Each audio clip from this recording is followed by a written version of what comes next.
Good evening. आज same inter का paper 6 law and ethics में पेमेंट ऑफ बोनस एक्ट का शॉर्ट समरी बताएंगे।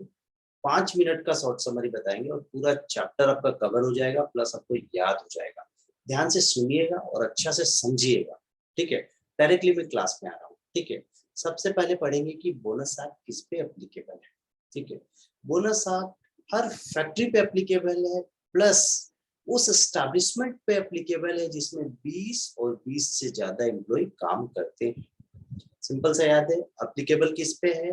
बोनस एक्ट हर factory पे एप्लीकेबल है, प्लस उस एस्टैब्लिशमेंट पे एप्लीकेबल है जिसमें 20 और 20 से ज्यादा एम्प्लॉय काम करते हैं, ठीक है। देखिए एप्लीकेबल क्या, every factory and establishment having 20 और मोर, बस इतना ही याद है। एप्लीकेबल किस पे? दूसरा है एम्प्लॉय कवर। कौन एम्प्लॉय कवर है, ठीक है। चीज को समझिए, वह एम्प्लॉय कवर है जिसका सैलरी 21,000 या उससे कम है, सैलरी और वेजेस नॉट एक्सीडिंग 21,000। तो बोनस एक्ट किस एम्प्लॉय पे कवर है? सिर्फ वही एम्प्लॉय पे कवर है, वही एम्प्लॉय को बोनस मिल सकता है जिसका सैलरी 21,000 और उससे कम है, याद रखिएगा, ठीक है। और सैलरी में क्या क्या चीज आता है? Basic plus DA plus employ, यदि एम्प्लॉय को कुछ फूड अलाउंस मिलता है तो वो आता है। सिंपल सा। एक्ट किस पे एप्लीकेबल है? सीधा सा बात है, हर फैक्ट्री पे एप्लीकेबल है, प्लस वो एस्टैब्लिशमेंट पे एप्लीकेबल है जहां 20 और 20 से ज्यादा एम्प्लॉय काम करते हैं, ठीक है। एम्प्लॉय, कौन सा एम्प्लॉय कवर है पेमेंट ऑफ बोनस एक्ट में? वही एम्प्लॉय कवर है जिसका सैलरी 21,000 और उससे कम, सैलरी और wages not exceeding 21,000 per month. बस इतना ही याद रखना। Who is eligible for bonus? Employ तो ठीक है, कवर हो गया, प्लस किस एम्प्लॉय को बोनस मिलेगा? वही एम्प्लॉय को मिलेगा जो कम से कम 30 वर्किंग डेज काम किया है एक साल में। तो work at least 30 working days in a year, याद रखिएगा। वही एम्प्लॉय को बोनस मिलेगा जो कम से कम 30 डेज काम किया है एक साल में, ठीक है। अब देखिए मिनिमम बोनस का फंडा क्या है। मिनिमम बोनस, यदि एम्प्लॉय का एज 15 साल से कम है तो 8.33% ऑफ सैलरी और 60 विच एवर इज हायर, ये मंथली बेसिस में होता है। यदि एम्प्लॉय का सैलरी 15 साल और उससे ज्यादा है, 8.33% ऑफ सैलरी और 100 विच एवर इज हायर, याद रखिए। If salary exceed 7,000 then minimum bonus calculation on rupees 7,000। यदि किसी एम्प्लॉय का सैलरी 7,000 से ज्यादा है तो मिनिमम बोनस कैलकुलेट करते समय उसका सैलरी 7,000 ही माना जाएगा। सपोज किसी एम्प्लॉय का सैलरी 7,000 है और किसी एम्प्लॉय का सैलरी 10,000 है, तो उसका दोनों का बोनस कैलकुलेट करते समय, मिनिमम बोनस कैलकुलेट करते समय सैलरी 7,000 ही माना जाएगा। और मिनिमम बोनस हर सिचुएशन में देना पड़ेगा कंपनी को। कंपनी को प्रॉफिट हो तो भी देना पड़ेगा, कंपनी को लॉस हो तब भी देना पड़ेगा। तो मिनिमम बोनस देना मैंडेटरी है, याद रखिएगा।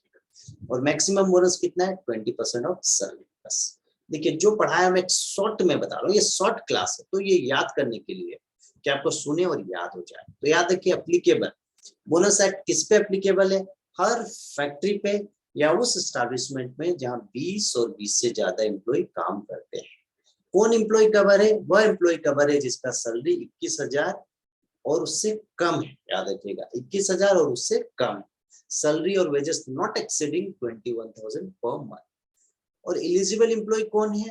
जो कम से कम 30 वर्किंग डेज काम किया है एक साल में। मिनिमम बोनस 8.33% ऑफ सैलरी और 60 यदि एज 15 साल से नीचे है, और 8.33% ऑफ सैलरी और 100 यदि उसका एज 15 साल और उससे ज्यादा है।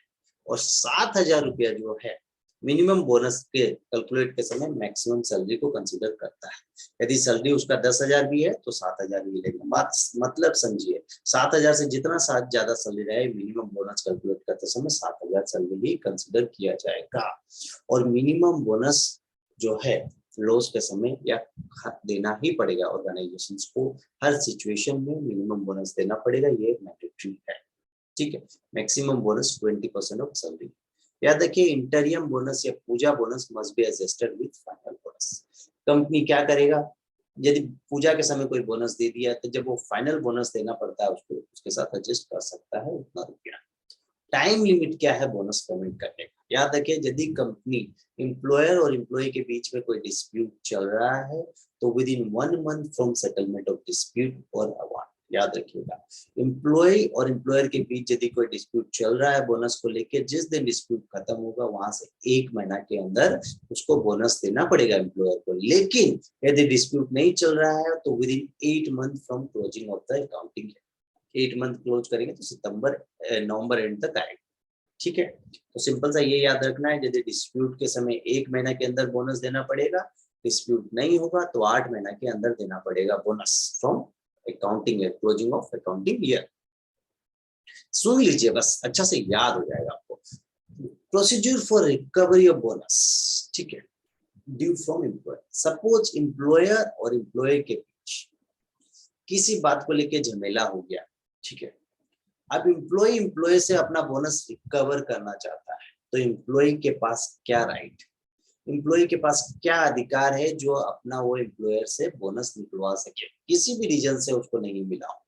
तो एम्प्लॉयर, याद रखिएगा, एम्प्लॉय या उसका कोई लीगल हेयर या कोई उसका ऑथराइज पर्सन एप्लीकेशन माने रिक्वेस्ट कर सकता है अप्रोप्राइट गवर्नमेंट के पास। एप्लीकेशन देगा अप्रोप्राइट गवर्नमेंट को, बोलेगा कि एम्प्लॉयर मेरा बोनस का पैसा नहीं दे रहा है। अप्रोप्राइट गवर्नमेंट मतलब सेंट्रल गवर्नमेंट और स्टेट गवर्नमेंट, याद रखिए। तो अप्रोप्राइट गवर्नमेंट क्या करेगा, उस केस को जस्टिफाई करेगा, एग्जामिन करेगा, और यदि सेटिस्फाइड हो जाएगा तो एम्प्लॉयर को बोल देगा भैया तुम इस एम्प्लॉय को उसका बोनस का पैसा दे दो। तो सीधा सा बात है, एम्प्लॉयर एप्लीकेशन दे सकता है अप्रोप्राइट गवर्नमेंट के पास, और अप्रोप्राइट गवर्नमेंट ऑर्डर दे सकता है एम्प्लॉयर को कि एम्प्लॉय का पैसा तुम जितना ड्यू है वो दे दो। तो रिकवरी, जो बोनस रिकवरी के लिए एम्प्लॉय किसके पास एप्लीकेशन करेगा, अप्रोप्राइट गवर्नमेंट के पास। ये वर्ड याद है।